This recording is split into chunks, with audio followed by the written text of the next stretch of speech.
Meenakshi Sharma, Twisha Sharma's cousin, is joining us on the broadcast. Meenakshi, स्वागत है आपका news x और India news पर. Reportedly, you are not happy with the post-mortem. Your family is seeking a second post-mortem to be conducted. Meenakshi, क्या आप मुझे सुन पा रहे हैं? जी सर. मीनाक्षी, खबर ये आ रही है कि परिवार जो है वो पहले पोस्टमार्टम से संतुष्ट नहीं है, शायद एक और पोस्टमार्टम चाहता है. एक एप्लीकेशन भी मूव किया गया है लोकल कोर्ट के थ्रू. फर्स्ट पोस्टमार्टम रिपोर्ट से अभी हम लोग सेटिस्फाई नहीं है. हम लोग यहाँ पे 7 days हो चुके हैं हमें, और डेड बॉडी भी अभी हॉस्पिटल में है. एंड अभी हमें सेकंड पीएम का हम लोग रिक्वेस्ट कर रहे हैं because we have some doubt. And हमें लग रहा है कि यहाँ पे जो चीजें हो रही हैं वो निष्पक्ष नहीं हो रही हैं, तो इसलिए we requested for second PM in Delhi AIIMS. जी, और शायद आपने अब कोर्ट को भी मूव किया है, परिवार ने कोर्ट को भी मूव किया है, तो देखना होगा वो क्या होता है आगे. क्या किस फैसले से आप संतुष्ट नहीं हैं, किस चीज़ से आप संतुष्ट नहीं हैं? क्या आपको लगता है दबाव से किया गया है वो जो पोस्टमार्टम रिपोर्ट है अब तक जो है? सर देखिए, जब जो पीएम की जो फर्स्ट रिपोर्ट आई थी उसमें बहुत क्लियरली लिखा हुआ था कि आपका परिचय आपका परिचय मैं जान सकता हूँ? ट्विशा की भाभी हूँ. ओके जी, बताइए मैम. जिस रोप से या जिस भी फीडबैक वो बोल रहे हैं उसके थ्रू ये हुआ है. वो जब फर्स्ट पीएम हुआ उस टाइम पे वो ऑब्जेक्ट अवेलेबल ही नहीं था. That is one point. Second is जिस हिसाब से शुरू से सब जगह हम देखते आ रहे हैं और एम्स में भी हमें पता चला है कि उनके रिलेटिव्स हैं, so we want a second PM to be done in Delhi AIIMS. Okay, which is what you are insisting on. Absolutely. अब मैं आपसे बात करना चाहता हूँ आप तीनों से. आप भाभी हैं, आप कज़न हैं, और तीसरी जो मेहमान हैं उनका परिचय? आप भी रिलेटिव है, ठीक है.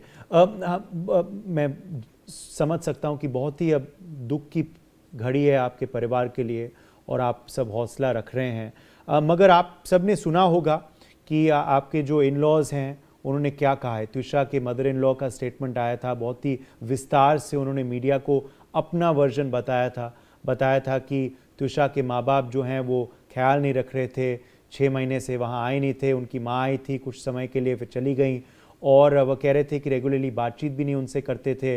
वह कह रहे हैं कि ग्लैमर वर्ल्ड में उन्होंने बहुत ही यंग एज पे उनको ढकेल दिया था, उसके बाद उनको छोड़ दिया था उसे. वह उन्होंने कहा था कि लिबरल व्यूज़ थे उसके. उन्होंने आई थिंक पर्सनल लाइफ पे भी कुछ और सवाल उठाए हैं, कुछ स्टेटमेंट्स कहा है उसके शायद ड्रग्स लेने के लिए या सिगरेट पीने के लिए या ये सब के भी बारे में बात की है उन्होंने भी ये भी कहा है कि जब से उनको पता चला कि वो प्रेग्नेंट हो चुकी हैं तो उसके बाद हर बिहेवियर चेंज्ड. ना वो स्टेटमेंट आपने विस्तार से सुना होगा, उस पर आप क्या कहेंगे, उसका काउंटर आप क्या देंगे? आप तीनों से पूछो क्योंकि आप अपनी भाभी को, आपकी कजन को, आपकी रिलेटिव को बहुत अच्छे से आप जानते थे, तो आप तीनों बताइए सच क्या है.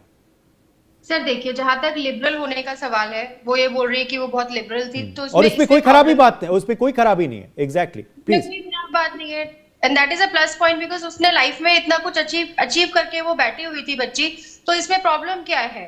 सेकंड, जो उन्होंने स्टेटमेंट दिया है कि the parents were earning money when she was unmarried out of her, and now when she is dead they want some money.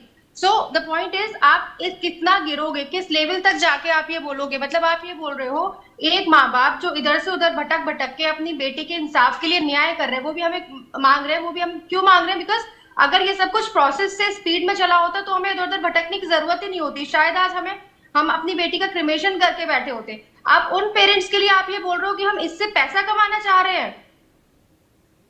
ये एक पढ़ी लिखी महिला का तो स्टेटमेंट नहीं हो सकता सर. वो तो पूर्व जज रह चुकी हैं. ड्रग लेती थी, उनका जो ब्लड टेस्ट हुआ है सर पोस्टमार्टम में, उसमें आया है कि उसमें कोई भी ड्रग का एविडेंस नहीं आया है. सो ये वाला क्लेम भी उनका एक्सेप्ट नहीं किया जाना चाहिए. हमारा पॉइंट ये है कि जब जो उन्होंने सीसीटीवी फुटेज दिया है उसमें पहले ट्विशा ऊपर जा रही है, उसके बाद एक और पर्सन ऊपर गया है, और ऊपर से 3 लोग उनकी बॉडी को लेके आ रहे हैं. ठीक है, फर्स्ट उनकी मदर का बहुत कोल्ड रेस्पॉन्स था. वो अगर आपको अपनी बच्ची से इतना प्यार था, आप जो क्लेम कर रहे हो, पब्लिकली जो आप बोल रहे हो कि आप उनको बहुत प्यार कर रहे हो, तो आपका इतना भी दिल कच्चा नहीं है कि आप अपनी बच्ची को, वो जो बच्ची स्ट्रगल कर रही है अपनी लाइफ के लिए, जो वो लोग कोट कर रहे हैं कि सीपीआर दे रहे थे, आप उनको देख भी नहीं रहे हो, आप सीधे अपने कमरे में चले गए? हार्टलेस हो क्या आप बिल्कुल, या फिर आपको अटैचमेंट ही नहीं है? सेकेंड इज, जब सीसीटीवीज होते हैं घरों में, वो यूजुअली सिक्योरिटी के लिए लगाए जाते हैं, ना कि एविडेंस के लिए। तो जो सीसीटीवी है, क्या वो उन्होंने अपनी टेरेस पे नहीं लगाया हुआ था? और अगर लगाया हुआ था तो टेरेस वाले सीसीटीवी की फुटेज कहाँ है? टेरेस पे क्या हुआ हमें क्या मालूम? जी।